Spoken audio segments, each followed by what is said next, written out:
Gusto mo bang i-recover ang mga photo, video, at mga files na na-erase mo kahit sobrang tagal mo na siyang na-erase sa iyong phone? Sa bidyong to, ituturo ko sa inyo. Sundan nyo lang ang gagawin ko. Una mga tropa, punta lang tayo sa ating Play Store.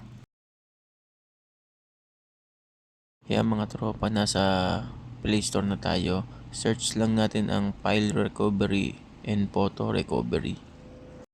Tapos, pinutin lang natin itong install. Hintayin lang natin hanggang sa ma-download. Pabilis lang naman yan. Yan, na-download na natin. Pinutin natin ang open. Tapos, pinutin natin yung allow sa baba. Then, pili lang tayo ng language. Yan, English. Kapag ganun ang lumabas, click natin yung nasa taas, yung skip.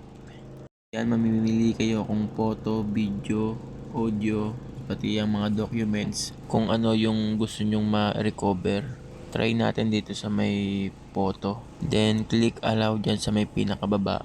Tapos yan, turn on lang natin yan. Pagka turn on, pwede na tayong mag-back.